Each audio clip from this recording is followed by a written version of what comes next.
Hello everyone, welcome back to டெக்கி கிளை. நம்ம டாபிக்குள்ளே போகிறதுக்கு முன்னாடி பிஹேன்ஸ் பற்றி ஒரு சின்ன இன்ட்ரோ மட்டும் பார்த்துடலாம். பிஹேன்ஸ் அப்படிங்கிறது நல்ல க்ரியேட்டிவான டிசைன்ஸ் எல்லாமே பார்க்குறதுக்கு one of the best platform. இதில் உங்களுக்கு வெப்சைட்டோட டிசைன்ஸ் மட்டும் இல்லை, எல்லா விதமான லேட்டஸ்ட் யூஐ டிசைன்ஸுமே இதில் இருக்கும். வேர்ல்டு வைடாக மோஸ்ட் டிசைனர்ஸ் எல்லாருமே லேட்டஸ்ட்டான யூஐ டிசைன்ஸை இதில் வந்து கொடுப்பாங்க. நானுமே பார்த்திங்கன்னா ப்ராடக்ட் இன்ஃபோகிராஃபிக் டிசைன் எல்லாம் இதிலேருந்து ஒரு இன்ஸ்பிரேஷனாக எடுத்து நான் டிசைன் பண்ணியிருக்கிறேன். அதே மாதிரி நீங்கள் வெப்சைட்டோட டிசைனும் இதுலேருந்து எடுத்துக்கலாம். இதில் வந்து லேட்டஸ்ட்டான யூஐ டிசைன்ஸ் எல்லாமே இருக்கும். கூகுளில் போயிட்டு பிஹேன்ஸ்னு சொல்லி சர்ச் பண்ணுங்கள். இதில் behance.net அப்படின்னு இருக்கும். இதுக்குள்ளே போய்க்கிங்க. இதில் கீழே வந்தீங்க அப்படின்னா எல்லா ஃபீல்டுமே உங்களுக்கு வந்து இதில் இருக்கும்.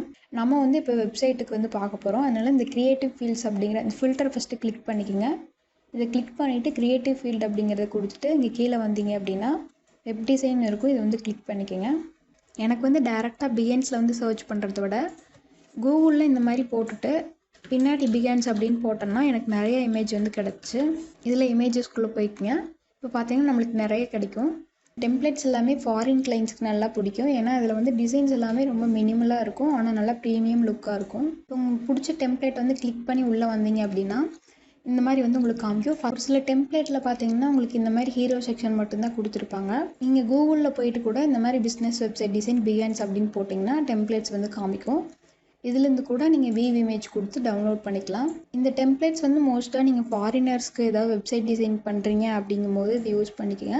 நம்மளோட இந்தியன் கிளைண்ட்ஸுக்கு வந்து இது மேக்ஸிமமாக பிடிக்கிறதுக்கான சான்ஸ் வந்து இருக்காது. அப்போ வந்து நீங்கள் ஃபிக்மா டெம்ப்ளேட் கூட நீங்கள் யூஸ் பண்ணிக்கலாம். ஃபிக்மா டெம்ப்ளேட்டுக்கும் இதே ப்ரொசீஜர் தான். டெம்ப்ளேட் மட்டும் நீங்கள் பிஹேன்ஸுக்கு பதிலாக ஃபிக்மாலேருந்து டவுன்லோட் பண்ணுவீங்க, அவ்வளோதான். இதுக்கு வந்து நிறைய டைம் அண்ட் எஃபர்ட் வந்து தேவைப்படும். நம்ம எலமெண்ட்ரிலே பண்ணுறோம் அப்படின்னாலுமே ஒவ்வொரு செக்ஷனையும் நம்ம ரீக்ரியேட் பண்ணுற மாதிரி இருக்கும். கண்டெய்னர், ஹெட்டிங், இமேஜஸ், பட்டன்ஸ் இந்த மாதிரி எல்லாமே நம்ம ரீக்ரியேட் பண்ணுற மாதிரி இருக்கும். இந்த ப்ராசஸ்க்கு தான் நம்ம இப்போ ஏஐ உள்ளே கொண்டு வரோம். நம்ம ஒவ்வொரு செக்ஷனாக ரீக்ரியேட் பண்ணுறதுக்கு பதிலாக ஏஐ யூஸ் பண்ணி வித்தின் ஃபியூ மினிட்ஸில் நம்மளால் இந்த என்டையர் பேஜையுமே ஜென்ரேட் பண்ணிக்க முடியும். இன்னைக்கு வீடியோவில் கிளாட் ஏஐ யூஸ் பண்ணி டிசைன் ஃபுல்லாக அனலைஸ் பண்ணிவிட்டு அதில் இருக்க மாதிரியான எக்ஸாக்ட் டிசைனை நம்மளுக்கு எலமெண்டல் எடிட் பண்ணுற மாதிரி ஃபைல்ஸ் வந்து நம்ம ஜென்ரேட் பண்ண போகிறோம். இதோட ப்ராசஸ் ரொம்பவே சிம்பிளாக தான் இருக்கும். பிஹேன்ஸில் டெம்ப்ளேட் டவுன்லோட் பண்ணிவிட்டு அதை நம்ம கிளாடில் அப்லோட் பண்ணிவிட்டு ஒரு ப்ராம்ப்ட் கொடுக்க போகிறோம். கிளாட் ஏஐ நம்மளுக்கு என்ன பண்ணணும்னா ஒரு ஜேசன் ஃபைல் வந்து நம்மளுக்கு கொடுக்கும். ஒவ்வொரு செக்ஷனுக்கும் ஜேசன் ஃபைல் ஃபார்மேட் கொடுக்கும். அது போக நம்மளுக்கு சிஎஸ்எஸ் வந்து கொடுக்கும். இந்த ரெண்டையும் அப்லோட் பண்ணாலே நம்மளுக்கு மோஸ்ட்டாக எல்லாமே வந்துடும்.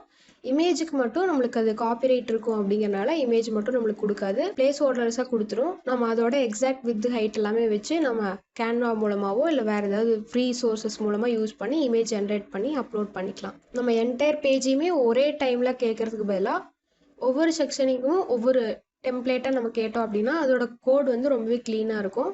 இப்போ நம்ம வந்து ஃப்ரீ வெர்ஷனில் யூஸ் பண்ணுறதுனால நம்மளுக்கு எக்ஸாக்டாக அந்த மாதிரி கிடைக்கலினாலும் ஒரு 90% வந்து நம்மளால் மேட்ச் பண்ண முடியும். நீங்கள் இன்னுமே அந்த பிளானை அப்கிரேட் பண்ணும்போது கிளாட் ஏஐயில் உங்களுக்கு எக்ஸாக்டாக என்ன மாதிரி இருக்கோ அதே டெம்ப்ளேட் உங்களுக்கு கிடைக்கும். நீங்கள் ஒரு பிகினர், ஃப்ரீலான்சர் இல்லை வெப்சைட் டிசைனராக இருந்தீங்க அப்படின்னா இந்த ஒர்க் ஃப்ளோ வந்து உங்களோட ஒர்க்கை ரொம்பவே ரெடியூஸ் பண்ணும். இப்போ நம்ம வீடியோக்குள்ளே போகலாம். இப்போ இதை எப்படி நம்ம கிளாட் ஏஐ யூஸ் பண்ணி வேர்ட்பிரஸ்க்கு கன்வெர்ட் பண்ணலான்னு பார்க்கலாம். claude.ai அப்படிங்கிற வெப்சைட்குள்ளே போய்க்குங்க. ஆல்ரெடி லாகின் பண்ணல அப்படின்னா லாகின் பண்ணிக்கோங்க. இதில் இந்த ப்ளஸ் சிம்பிள் இருக்கும். இதை கிளிக் பண்ணிவிட்டு ஆட் ஃபைல்ஸ் ஆர் ஃபோட்டோஸ் அப்படின்னு இருக்கும். அதை கிளிக் பண்ணிவிட்டு நம்ம இப்போ டவுன்லோட் பண்ண இமேஜை அப்லோட் பண்ணிக்கலாம்.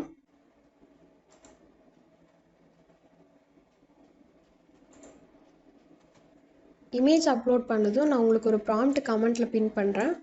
அந்த ப்ராம்ப்டை நீங்கள் எக்ஸாக்டாக யூஸ் பண்ணிக்கிங்க. அந்த ப்ராம்ப்டை நீங்கள் வந்து பேஸ்ட் பண்ணிக்கிங்க. இதில் பேஸ்ட் பண்ணிவிட்டு என்டர் கொடுத்துருங்க. இந்த ப்ராம்ப்ட்லேயே நான் எல்லாமே கிளியராக எக்ஸ்பிளைன் பண்ணியிருப்பேன். நீங்கள் வேணால் ஒன்ஸ் அந்த ப்ராம்ப்டை ரீட் பண்ணி பார்த்துக்குங்க. இது வரைக்கும் நம்ம வேர்ட்பிரஸ் இன்ஸ்டால் பண்ணுறது பற்றி பார்த்துடலாம். ஸோ ஃபஸ்ட்டு உங்களுக்கு ஒரு வெப்சைட் க்ரியேட் பண்ணோம் அப்படின்னா 2 இம்பார்ட்டண்டான திங் வந்து தேவைப்படும். ஒன்று வந்து டொமைன், இன்னொன்று வந்துட்டு ஹோஸ்டிங். ஸோ டொமைன் அப்படிங்கிறது google.com, facebook.com இந்த மாதிரியான ஒரு நேம் வந்து உங்களோட வெப்சைட்டுக்கு நீங்கள் வாங்குவீங்க. அது வந்து டொமைன் அப்படின்னு சொல்லுவோம். ஹோஸ்டிங் அப்படிங்கிறது நீங்கள் வெப்சைட் க்ரியேட் பண்ணும்போது அப்லோட் பண்ணக்கூடிய இமேஜ், டெக்ஸ்ட்டு, எல்லா விதமான கண்டென்ட், ஃபைல்ஸு, டேட்டா எல்லாமே வந்து ஸ்டோர் பண்ணுறதுக்கு ஒரு பிளேஸ் தேவைப்படும். அதுக்காக தான் வந்து இந்த ஹோஸ்டிங் அப்படிங்கிறத யூஸ் பண்ணுவோம். ஸோ இப்போ வந்து நம்ம ஹோஸ்டிங் எப்படி பர்ச்சேஸ் பண்ணலான்னு சொல்லி பார்க்கலாம். நம்மளோட எல்லா வீடியோக்கு கீழேயும் டிஸ்கிரிப்ஷனில் இந்த மாதிரி கொடுத்துருப்போம். கீழே வந்தீங்க அப்படின்னா ஹோஸ்டிங்கர் அப்படின்னு சொல்லி ஒரு லிங்க் கொடுத்துருப்போம். அந்த லிங்கை கிளிக் பண்ணுங்கள். இந்த லிங்கை கிளிக் பண்ணும்போது உங்களுக்கு 7% டிஸ்கவுண்ட் கிடைக்கும். கீழே வந்தீங்க அப்படின்னா இந்த மாதிரி 4 பிளான்ஸ் கொடுத்துருப்பாங்க. இதில் உங்களோட வெப்சைட் எந்த மாதிரி இருக்கோ அதுக்கு தகுந்த மாதிரி பிளான் சூஸ் பண்ணி பை பண்ணிக்கோங்க. நீங்கள் ஒரு சின்ன வெப்சைட் கிரியேட் பண்ணுறீங்க அப்படின்னா சிங்கிள் பிளான் வந்து சூஸ் பண்ணிக்கோங்க. சப்போஸ் நீங்கள் அதில் நிறைய ஃபோட்டோஸ் இமேஜஸ் எல்லாம் ஆட் பண்ணுவீங்க, ஸ்டோரேஜ் நிறையா தேவைப்படும் அப்படின்னா ப்ரீமியம் பிளான் வந்து சூஸ் பண்ணிக்கோங்க. எந்த பிளான் வேணுமோ அதை சூஸ் பிளான் அப்படிங்கிறத கொடுத்துட்டு நீங்கள் வந்து பை பண்ணிக்கோங்க. அதே மாதிரி டொமைன் வந்து பை பண்ணணும். ஸோ அதே மாதிரி சர்வீசஸ்னு இருக்கும். இதில் வந்துட்டு டொமைன் நேம் சர்ச்னு இருக்கும். இதை வந்து கிளிக் பண்ணுங்கள். இப்போ இந்த மாதிரி ஒரு பேஜுக்கு வந்தோடனையும் உங்களோட டொமைன் நேம் உங்களுக்கு எந்த மாதிரி வேணுமோ அந்த டொமைன் நேம் வந்து இந்த இடத்துல போடுங்க. ஃபார் எக்ஸாம்பிளுக்கு உங்களோட பிஸ்னஸ் டொமைன் நேம் domain.com அப்படிங்கிற மாதிரி வேணும் அப்படின்னா domainbusiness.com இந்த மாதிரி வேணும்னா இந்த மாதிரி போட்டுட்டு சர்ச் பண்ணுங்கள். ஸோ இந்த டொமைன் அவைலபிளாக இருக்கா இல்லையா அப்படிங்கிறது உங்களுக்கு பார்த்து சொல்லும். ஸோ இதில் பார்த்தீங்க அப்படின்னா ஆல்ரெடி டேக்கன் அப்படின்னு சொல்லி வந்துருந்துச்சு அப்படின்னா இந்த டொமைன் நேம் யாரோ ஆல்ரெடி வாங்கிட்டாங்க. ஸோ நீங்கள் வந்து வேறு நேம் வந்து ட்ரை பண்ணணும். .in நம்ம ட்ரை பண்ணி பார்க்கலாம். இதுவும் வந்து ஆல்ரெடி வாங்கிட்டாங்க. ஸோ நீங்கள் உங்களுக்கு வந்து எந்த டொமைன் வந்து அவைலபிளாக இருக்கோ அது வந்து உங்களுக்கு காமிக்கும். சேம் ஹோஸ்டிங் மாதிரியே இதையும் வந்து நீங்கள் பை பண்ணிக்கணும். பை பண்ணதுக்கப்புறமா உங்களுக்கு வந்து இந்த மாதிரி ஒரு ஹோஸ்டிங்கர் டேஷ்போர்டு கிடச்சிரும். அதுக்கு வந்து இந்த யூஆர்எல்குள்ளே போங்க. ஸோ இந்த யூஆர்எல்குள்ளே போயிட்டு இதில் வெப்சைட் அப்படின்னு இருக்கும். இதில் வெப்சைட் லிஸ்ட் அப்படிங்கிறத கிளிக் பண்ணுங்கள். இங்கே ஆட் வெப்சைட் அப்படிங்கிறத கொடுத்துருங்க. இந்த இடத்துல பார்த்தீங்கன்னா WordPress ஹோஸ்டிங் வெப்சைட் பில்டர் இந்த மாதிரி நிறையா இருக்கும். நம்ம WordPressல தான் வெப்சைட் கிரியேட் பண்ண போகிறோம். ஸோ WordPress அப்படிங்கிறத கிளிக் பண்ணிக்கோங்க. ஸோ இந்த வெப்சைட் லாகின் பண்ணுறதுக்கு உங்களுக்கு ஒரு அட்மின் இமெயில் அண்ட் பாஸ்வேர்டு தேவைப்படும். அந்த லாகின் பண்ணக்கூடிய அட்மின் மெயிலையும் பாஸ்வேர்டையும் நீங்கள் இதில் போட்டுக்குங்க. போட்டு நெக்ஸ்ட் அப்படிங்கிறத கொடுங்க. இந்த இடத்துல பார்த்தீங்கன்னா கிரியேட் blank சைட்னு இருக்கும். இது கொடுத்துருங்க. இங்கே பார்த்தீங்க அப்படின்னா டொமைன் நேம் அப்படின்னு கேட்கும். ஸோ இப்போ நம்ம வந்து டொமைன் அண்ட் ஹோஸ்டிங்கை இன்டகிரேட் பண்ணணும். சப்போஸ் நீங்கள் வந்து வேறு ஏதாவது பிளாட்ஃபார்மில் வாங்கியிருந்தீங்க அப்படின்னா அதை வந்து நீங்கள் ஹோஸ்டிங்கரில் இன்டகிரேட் பண்ணணும். நீங்கள் டொமைன் அண்ட் ஹோஸ்டிங் ரெண்டுமே ஹோஸ்டிங்கரில் தான் வாங்கியிருந்தீங்கன்னா இன்டகிரேட் பண்ண தேவையில்லை. சப்போஸ் நீங்கள் நேம்ஷீப் அந்த மாதிரியான ப்ரொவைடர் மூலமாக வாங்கியிருந்தீங்கன்னா அதை எப்படி இன்டகிரேட் பண்ணலாம் அப்படின்னு சொல்லி நம்ம சேனல்லே இன்னொரு வீடியோ போட்டிருப்போம், அது பாருங்கள்.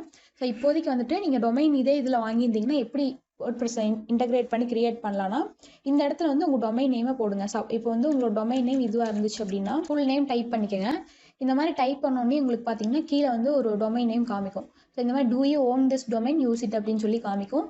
நான் வந்து இப்போதைக்கு டெம்பரரி டொமைன் மூலமாக உங்களுக்கு கிரியேட் பண்ணி காமிக்கிறேன். ஸோ யூஸ் டெம்பரரி டொமைன் அப்படிங்கிறத நான் இப்போ கொடுத்துக்கிறேன். ஏன்னா டொமைன் நேம் நான் பர்ச்சேஸ் பண்ணலாம். ஸோ டெம்பரரி டொமைனில் உங்களுக்கு கிரியேட் பண்ணி காமிக்கிறேன். இப்போ நம்மளுக்கு WordPress பார்த்தீங்கன்னா இன்ஸ்டால் ஆகிட்டு இருக்கு. இதுக்கு ஒரு 1 minute டைம் எடுத்துக்கும் நம்மளுக்கு. ஸோ WordPress இன்ஸ்டால் ஆனது உங்களோட டேஷ்போர்டு இந்த மாதிரி தான் இருக்கும். நீங்கள் இன்ஸ்டால் ஆனோடனே நீங்கள் என்ன பண்ணணும்னா ஃபஸ்ட்டு டேஷ்போர்டு வந்து க்ளீன் அப் பண்ணணும். எப்படி நீங்கள் ஒரு புது வீட்டுக்கு போகும்போது அதில் இருக்கக்கூடிய தேவையில்லாத ப்ராடக்ட்ஸ் எல்லாம் ரிமூவ் பண்ணுறீங்க, க்ளீன் பண்ணுறீங்களோ அதே மாதிரி தான் நீங்கள் ஒவ்வொரு வெப்சைட் க்ரியேட் பண்ணும்போதும் நியூவாக சைட் க்ரியேட் பண்ணி அந்த வெப்சைட் வந்து க்ளீன் பண்ணணும். ஸோ அதுக்கு வந்து ஃபஸ்ட்டு அப்பேரன்ஸில் தீம் அப்படிங்கிறதுக்குள்ளே போயிட்டு இருக்கக்கூடிய எல்லா தீமையும் கிளிக் பண்ணி டெலீட் கொடுங்க. அதே மாதிரி பிளக்கின்ஸ்குள்ளே போங்க. இதுலேயும் எல்லா பிளக்கின் செலக்ட் ஆல் கொடுத்துட்டு பல்க் ஆக்ஷன் கிளிக் பண்ணி டீஆக்டிவேட் அண்ட் அப்ளை கொடுங்க. அகைன் செலக்ட் பண்ணிவிட்டு டெலீட் அப்படிங்கிறது கொடுத்து அப்ளை கொடுங்க. இப்போ அப்பேரன்ஸ் அப்படிங்கிறதுல தீம்ஸ்குள்ளே போய்க்குங்க. ஸோ ஆட் தீம் அப்படிங்கிறத கொடுத்துட்டு இதில் நிறையா தீம்ஸ் வந்து உங்களுக்கு இருக்கும். பட் அஸ்ட்ரா அப்படின்னு சொல்லி ஒரு தீம் இருக்கும். இதை வந்து இன்ஸ்டால் பண்ணிக்கோங்க. இது ரொம்பவே பிகினர் ஃப்ரெண்ட்லியாக இருக்கும். ஆக்டிவேட் கொடுத்துருங்க. உங்களோட டேஷ்போர்ட் க்ளீன் அப் பண்ணதுக்கப்புறமா நம்மளுக்கு என்ன பிளக்கின்ஸ் தேவையோ அதை மட்டும் இன்ஸ்டால் பண்ண போகிறோம். பிளக்கின்ஸ் அப்படிங்கிறதுல ஆட் பிளக்கின் அப்படிங்கிறத கொடுத்துக்கோங்க. நம்ம எலமெண்டர் அப்படிங்கிற ட்ராக் அண்ட் ட்ராப் பில்டர் மூலமாக தான் நம்மளோட வெப்சைட்டை டிசைன் பண்ண போகிறோம். ஸோ சர்ச் பிளக்கின்ஸ் அப்படிங்கிறதுல எலமெண்டர் அப்படின்னு சொல்லி டைப் பண்ணுங்கள். எலமெண்டர் வெப்சைட் பில்டர் அப்படின்னு இருக்கும். இந்த பிளக்கினை இன்ஸ்டால் பண்ணிவிட்டு ஆக்டிவேட் பண்ணிக்கோங்க. நம்ம டெம்ப்ளேட் இம்போர்ட் பண்ணுறதுக்கு முன்னாடி அது என்ன பேஜோ அந்த பேஜை நம்ம வந்து WordPressல க்ரியேட் பண்ணணும். இப்போ நம்ம வந்து டிசைன் பண்ணது ஹோம் பேஜாக இருந்துச்சு அப்படின்னா பேஜஸ் அப்படிங்கிறதுல போயிட்டு ஆட் பேஜ் அப்படிங்கிறத கொடுத்துக்கோங்க. பேஜோட டைட்டில் வந்து இதில் கொடுத்துருங்க. ஹோம் பேஜ்னா ஹோம் அப்படின்னு போடுங்க. அபோட்டஸ் பேஜ்னா அபோட்டஸ் அப்படின்னு போட்டுக்கோங்க. போட்டு ஸ்கெடியூல் அப்படிங்கிறத கொடுத்துட்டு எடிட் வித் எலமெண்டர் அப்படின்னு இருக்கும் மேலே அதை வந்து கிளிக் பண்ணிக்கோங்க. இப்போ கிளாட் வந்து நம்மளுக்கு எல்லாமே ஜென்ரேட் பண்ணிடுச்சு. பார்த்தீங்கன்னா ஒவ்வொரு செக்ஷனுக்கும் ஒவ்வொரு JSON ஃபார்மேட் ஃபைல் இருக்கும், CSS ஃபைல் வந்து இருக்கும். இது எல்லாத்தையுமே வந்து நீங்கள் டவுன்லோட் பண்ணிக்கோங்க. CSS மட்டும் இண்டிவிஜுவல் ஃபைலாக கொடுத்துருந்துச்சு. நான் வந்து கம்பைன் பண்ணி கேட்டேன். அதனால் எல்லா CSSையும் கம்பைன் பண்ணி எனக்கு கோடாக கொடுத்துருச்சு. எப்படி வேணாலும் யூஸ் பண்ணிக்கலாம். நீங்கள் இண்டிவிஜுவலாக இருந்துச்சுன்னா ஒவ்வொரு ஃபைலை ஓப்பன் பண்ணி காப்பி பேஸ்ட் பண்ணுற மாதிரி இருக்கும். நான் கம்பைன்டு CSS கேட்டங்காட்டி அது எல்லா CSSையும் ஒன்றா வந்து எனக்கு போட்டுருச்சு. இப்போ ஒவ்வொரு செக்ஷனாக நம்ம இம்போர்ட் பண்ணிக்கலாம். ஃபைல் ஐக்கான் கிளிக் பண்ணிவிட்டு டெம்ப்ளேட்ஸ் அப்படிங்கக்குள்ளே போயிட்டு இந்த ஆரோ மாதிரி இருக்கும், அதை கிளிக் பண்ணிட்டு செலக்ட் ஃபைல் கொடுங்க. ஃபஸ்ட்டு நம்ம ஹெட்டர் இம்போர்ட் பண்ணிக்கலாம். ஹெட்டர் செலக்ட் பண்ணிட்டு ஓப்பன் கொடுத்துருங்க. இப்போ நம்மளுக்கு வந்து ஹெட்டர் ஆட் ஆயிடுச்சு. இன்சர்ட் கொடுங்க. ஹெட்டர் மட்டும் நம்மளுக்கு ஆட் ஆயிடுச்சு. இதே மாதிரி நம்ம எல்லா செக்ஷனுமே இப்போ இம்போர்ட் பண்ணலாம். இப்போ எல்லாமே இம்போர்ட் பண்ணிட்டோம். இப்போ நம்ம ஃபிக்மா டிசைனில் பார்த்த மாதிரி உங்களுக்கு இது இருக்காது, ஏன்னா இன்னும் CSS வந்து நம்ம ஆட் பண்ணல. இப்போ இதை நம்ம வந்து பப்ளிஷ் கொடுத்துடலாம். இப்போ இந்த மேலே இருக்க டிஃபால்ட் ஹெட்டர் ஃபூட்டரை வந்து நம்ம ரிமூவ் பண்ணணும். அதுக்கு என்ன பண்ணணும்னா, இங்கே பேஜ் செட்டிங் அப்படின்னு இருக்கும், இதை வந்து கிளிக் பண்ணிவிட்டு பேஜ் லேஅவுட் அப்படிங்கிறதுல எலமெண்டர் கேன்வாஸ் அப்படிங்கிறத செலக்ட் பண்ணிட்டிங்கன்னா ஹெட்டர் ஃபுட்டர் எதுவுமே நம்மளுக்கு காமிக்காது. இப்போ வந்து பப்ளிஷ் கொடுத்துருங்க. இப்போ கஸ்டமைஸ் அப்படிங்கிறத நம்ம கிளிக் பண்ணோம் அப்படின்னா அடிஷ்னல் CSS அப்படின்னு இருக்கும். இதுக்குள்ளே வந்துட்டு நம்மளுக்கு கிளாடு கொடுத்த CSS வந்து காப்பி பண்ணிக்கோங்க.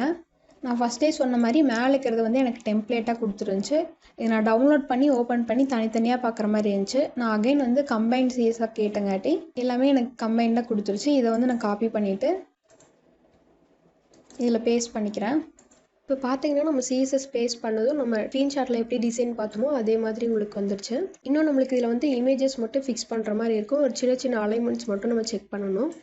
இது நம்ம வந்து பப்ளிஷ் கொடுத்துட்டு அகைன் ஹோம் பேஜில் போய் ரிஃப்ரெஷ் பண்ணிக்கலாம். இந்த இமேஜோட சைஸ்லாம் நம்ம எப்படி கண்டுபிடிக்கலாம் அப்படின்னு பார்த்தீங்கன்னா, ஃபிக்மாவில் நீங்கள் டவுன்லோட் பண்ணியிருந்தீங்க அப்படின்னா அதுலேயே அந்த இமேஜ் சைஸ் பார்த்துக்கிற மாதிரி இருக்கும். பிகன்ஸில் பண்ணீங்க அப்படின்னா இமேஜ் சைஸ் வந்து நம்ம பார்க்க முடியாது. அந்த பிளேஸ் ஹோல்டர் இமேஜ் என்ன ஷேப்பில் இருக்கோ அதே மாதிரி ஒரு இமேஜ் வந்து கேன்வா AI மூலமாகவோ இல்லை வேறு ஏதாவது ஃப்ரீ சோர்சஸ் மூலமாக நீங்கள் க்ரியேட் பண்ணி அப்லோட் பண்ணிக்கிங்க.